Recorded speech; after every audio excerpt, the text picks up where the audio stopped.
بسم اللہ الرحمن الرحیم وبہ نستعین والصلاة والسلام علی رسولہ الکریم وعلی آلہ واصحابہ وازواجہ وذریاتہ وآل بیتہ اجمعین۔ میرے دینی بھائیوں، مجبوری کے درجے میں یہ جملے استعمال کرنے پڑ رہے ہیں، ورنہ ہم لوگ امت میں کسی تقسیم کے قائل نہیں ہیں، اور امت میں تقسیم کے کام کو کرنا یا الفاظ کو استعمال کرنا بھی نہایت درجے کی بری بات ہے۔ لیکن ہمارے لیے صدمے کی بات ہے کہ ہم تقسیم کی طرف جا چکے ہیں۔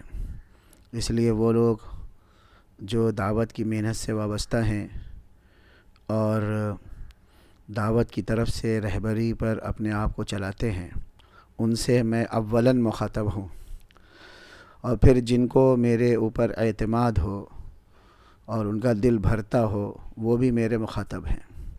میرا نام انیس احمد ہے، میں دعوت کی محنت سے وابستہ ہوں، شہر لکھنؤ میں رہتا ہوں، اور دارالعلوم ندوۃ العلماء سے میری تعلیم ہے، اور حضور صلی اللہ علیہ وسلم کی امت اگرچہ وہ گناہوں میں بڑھ چکی ہے اور گناہوں سے بڑھ چکی ہے، ان سے بھی میں مخاطب ہوں، خواہ وہ ہماری بات تسلیم کریں یا نہ کریں اور ہم پر اعتماد کریں یا نہ کریں۔ عید کی آمد ہے، عید آ چلی ہے۔ ہمارے جذبات اور ہمارے رجحانات اور ہمارے اندر کا حال جو ہوا کرتا تھا عید کے تعلق سے بڑا روحانی ہوا کرتا تھا، اور ہمارے لیے پورے زندگی میں ہر سال یہ دو بڑے موقع ہوتے ہیں جس کو ہم عید الفطر اور عید الاضحیٰ کہتے ہیں۔ لیکن ہمارے گناہوں کی وجہ سے باطل کو اختیار حاصل ہو گیا اور حق والے جبر میں چلے گئے۔ اس جبر کی وجہ سے ہماری عید اب اس طرح سے نہیں ہے جیسے ہم اپنی زندگی میں پیچھے کے برسوں میں عید کو دیکھا کرتے تھے، اور عید میں اپنے وقت کو مبارک بنایا کرتے تھے، اور ایک بڑے مجمع میں عیدگاہ میں پہنچ کر نماز پڑھا کرتے تھے، اور عید کی خوشیاں ہم چاروں طرف اپنی آنکھوں سے دیکھا کرتے تھے۔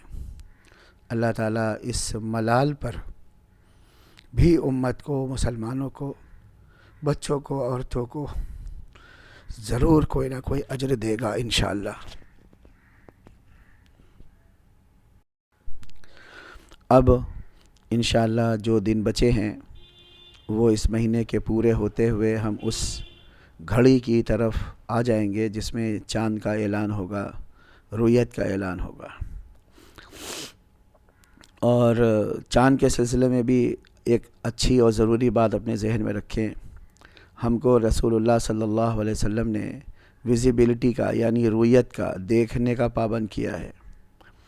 بعض لوگ چاند کی پیدائش اور چاند کے ہونے کی بات کرتے ہیں، تو چاند کی پیدائش سے اور چاند کے ہونے سے ہماری رؤیت نہیں ہے، ویزیبلٹی نہیں ہے، چاند کا دیکھنا نہیں ہے۔ مطلع پر یعنی دکھائی دینے کی جگہ پر جب دکھائی دے گا تو ہم پابند ہوں گے، نہیں تو ہم پابند نہیں ہو سکتے۔ اس لیے رؤیت کے سلسلے میں بالکل ذہن صاف رکھیے کہ اللہ کے رسول صلی اللہ علیہ وسلم نے ہم کو ویزیبلٹی کا، دیکھنے کا، رؤیت کا پابند کیا ہے، اور چاند اپنے دکھنے کی جگہ پر دکھائی دے۔ 29 کا چاند بہت مختصر وقت کے لیے ہوتا ہے، بڑا باریک ہوتا ہے، اس لیے اس کے دیکھنے میں تھوڑی سی دشواری بھی آتی ہے، اور اس میں تھوڑی تاخیر بھی ہو جاتی ہے اس کی رؤیت کو ثابت کرنے میں۔ اس پر ہمیں ناراض کبھی نہیں ہونا چاہیے۔ اگر ہم پیچھے میں ناراض ہوئے تھے تو شرعی طور پر ہم غلطی پر تھے، ہمیں توبہ کرنا چاہیے، ایک بہت ضروری بات ہے۔ اس لیے آپ کو اپنے چاند کمیٹی پر پورا بھروسہ ہونا چاہیے، اور وہ بھروسے کے لائق ہیں وہ لوگ، یہ بہت ضروری بات ہے۔ ورنہ آپ نظام بدلنے، افراد بدلنے سے مسئلہ حل نہیں ہوگا۔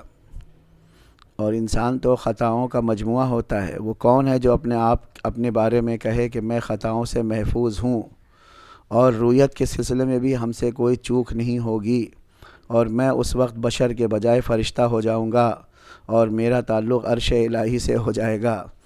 اس لیے یہ سب باتیں جو سیاسی طور پر دھماکے کی صورت میں ہمارے یہاں رہتی ہیں، اور ہم لوگ اس سے اپنی محفلوں کو گرم کرتے ہیں،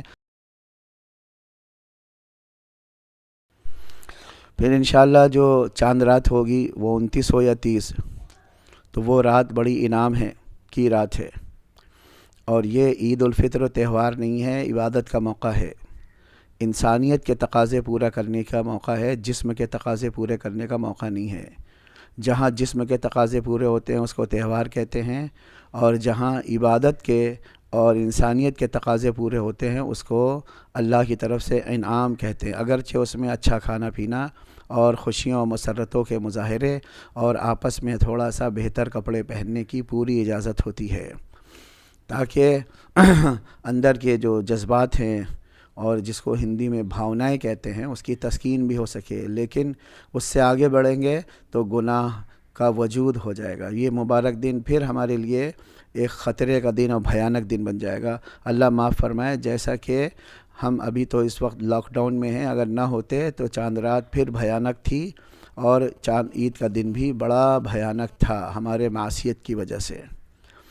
تو جیسے ہی رویت ہو جائے تو شکرانے میں اللہ اکبر لا الہ الا اللہ واللہ اکبر وللہ الحمد جیسے کیفیت میں چلے جانا چاہیے۔ اگرچہ ہمارے یہاں آواز سے پڑھنا نہیں ہے، اور دوسرے مذہب میں آواز سے پڑھنے کی بھی اجازت ہے، ہمارے یہاں خاموش پڑھنے کی اجازت ہے۔ تو اب اس میں پہلی بات یہ ہے کہ ہمیں عیدگاہ نہیں جانا ہے، اور ابھی جیسی کی صورتحال دکھ رہی ہے بظاہر مسجدوں میں بھی کوئی گنجائش نہیں نظر آ رہی ہے۔ ہاں، ہم لوگوں سے غلطی ہوئی کہ ہم سے تو خالی یہ کہا گیا تھا کہ سوشل ڈسٹنسنگ اور تعداد کے اوپر پابندی تھی، ہم نے تو تالے ہی لگا دیے۔ اب یہ تالے امام صاحب نے لگائے تو ان سے خطا ہو گئی، متولی صاحب نے لگائے تو ان سے خطا ہو گئی، کسی نے گھبراہٹ میں لگا دیے ان سے خطا ہو گئی۔ بعض لوگوں نے تو یہ بھی کر دیا کہ تھانے پہ جا کے نام درج کرا دیے کہ صرف یہی لوگ نماز پڑھیں گے۔